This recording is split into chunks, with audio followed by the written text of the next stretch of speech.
चलिए तो हम लोग अब स्टार्ट करने वाले हैं भारतीय इतिहास, इंडियन हिस्ट्री।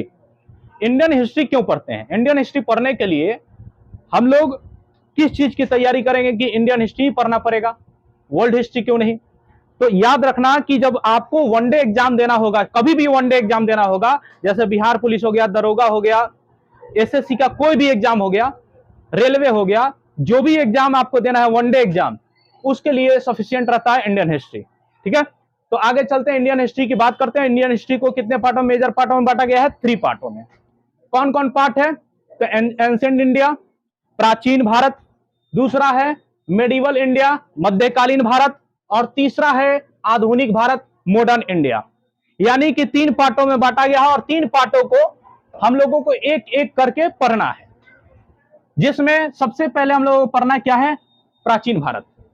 सबसे पहले क्या आता है? प्राचीन भारत। प्राचीन भारत की बात करें तो प्राचीन भारत को मेजर 3 पार्टों में बांटा गया है। क्या क्या पार्ट है? तो पहला पार्ट है प्री हिस्टोरिक पीरियड। क्या? प्री हिस्टोरिक पीरियड, प्राग ऐतिहासिक काल, प्राग ऐतिहासिक काल। दूसरा है प्रोटो हिस्टोरिक पीरियड, आद ऐतिहासिक काल, और तीसरा है हिस्टोरिक पीरियड यानी ऐतिहासिक काल। अब बात करते हैं कि इसमें सबसे पहले क्या पढ़ा जाए, प्राग ऐतिहासिक काल, आद्य ऐतिहासिक काल या फिर ऐतिहासिक काल? तो सबसे पहले हम लोग पढ़ते क्या है? प्राग ऐतिहासिक काल। क्या पढ़ते हैं? प्राग ऐतिहासिक काल। चलो, प्राग ऐतिहासिक काल को 2 पार्टों में बांटा गया है, एक है स्टोन एज और दूसरा है कॉपर एज। क्या? पहला स्टोन एज और दूसरा कॉपर एज। याद रखना, स्टोन एज को हम क्या बोलते हैं? पाषाण युग। पाषाण युग का मतलब क्या है? पाषाण का अर्थ क्या होता है? पाषाण का अर्थ होता है पत्थर। क्या होता है? पत्थर। स्टोन एज यानी पाषाण युग, पत्थर युग कह सकते हैं इसको। ठीक है, तो पत्थर युग को हम लोग पढ़ते हैं 5 लाख से, ऐसा नहीं कह सकते 5 लाख, ये कोई पता ही नहीं लगा सकता कि कब से ये स्टार्ट था। ठीक है, लेकिन हम लोग अनुमानतः कह सकते हैं कि 5 लाख ईसा पूर्व से, यानी 5 लाख ईसा मसीह के जन्म से पहले से ये पाषाण युग चल रहा था।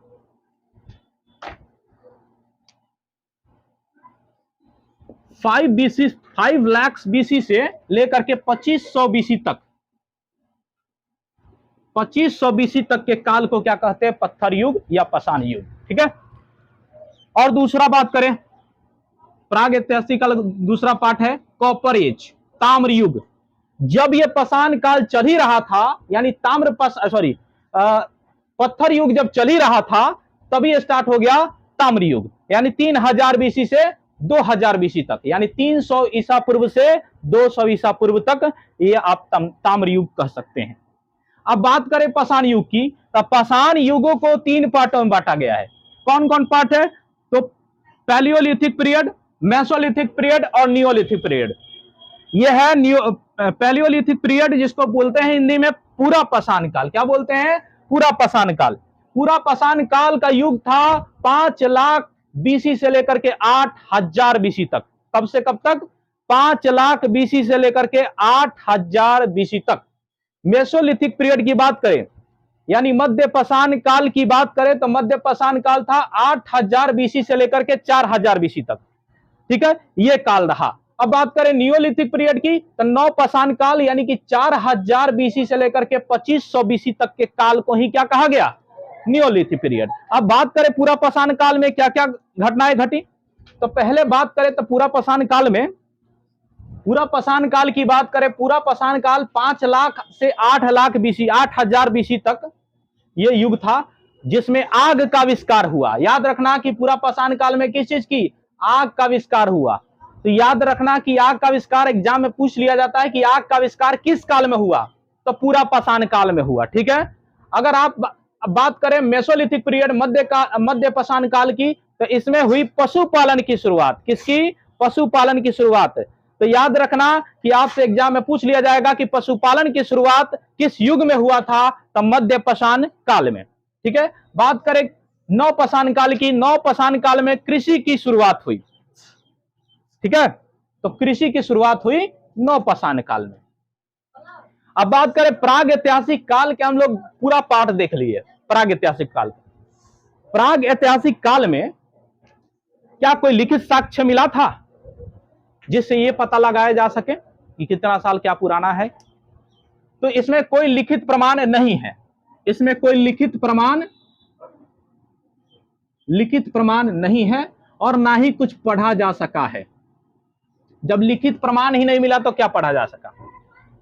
अब बात करें आद्य ऐतिहासिक काल की, तो इसमें लिखित प्रमाण है, इसमें लिखित प्रमाण है, लेकिन इसको पढ़ा नहीं जा सका है। ऐतिहासिक काल की बात करें तो लिखित प्रमाण भी मिला है, लिखित प्रमाण भी मिला है और पढ़ा भी जा सका है, इसको पढ़ा भी जा सका ऐतिहासिक काल में। अब बात करें प्रोटो हिस्टोरिक पीरियड की, आद्य ऐतिहासिक काल को हम लोग दो पार्टों में बांटे हैं, सिंधु घाटी सभ्यता और वैदिक सभ्यता, इंडस वैली सिविलाइजेशन और वैदिक सिविलाइजेशन। इंडस वैली सिविलाइजेशन की बात करें तो अभी तक हम लोग देखे थे नवपाषाण काल 2500 बीसी तक चला। नवपाषाण काल के बाद आया इंडस वैली सिविलाइजेशन, जो सिंधु घाटी सभ्यता 2500 बीसी से लेकर के 1750 बीसी तक के काल को ही हम क्या कहते हैं, सिंधु घाटी सभ्यता। वैदिक सभ्यता की बात करें तो वैदिक सभ्यता कब से कब तक रहा, तो 1500 बीसी से लेकर के 600 बीसी तक के काल को क्या कहते हैं, वैदिक सभ्यता। अब 600 बीसी के बाद आ जाइए हिस्टोरिक पीरियड में, ऐतिहासिक काल में 600 बीसी से लेकर के 712 एडी तक, 600 बीसी से लेकर के 712 एडी तक के काल को क्या कहते हैं, ऐतिहासिक काल। अब बात करें 712 के बाद मध्यकालीन भारत स्टार्ट हो जाता है, यानी मुसलमानों का आगमन होने लगता है भारत में, तो मुस्लिम लोगों का आगमन होने लगता है भारत में। तो ये जो काल रहा मध्यकालीन भारत का, जो काल रहा 712 से 1707 तक, लगभग 1000 साल तक राज किया मुसलमान लोग भारत में। यानी कि 1000 साल तक लगभग कह सकते हैं कि मध्यकालीन भारत में केवल और केवल मुसलमानों का राज था भारत में। अब बात करें उसके बाद 1707 से लेकर के 1947 तक, 1707 से 1947 तक के काल को ही हम क्या कहते हैं, मॉडर्न इंडिया, आधुनिक भारत। ठीक है, 1707 ईस्वी से 1947 तक के काल को क्या कहते हैं, आधुनिक भारत। अब बात करें 1885 से लेकर के 1947 तक भारतीय राष्ट्रीय आंदोलन हुए, भारतीय राष्ट्रीय आंदोलन 1885 से 1947 तक।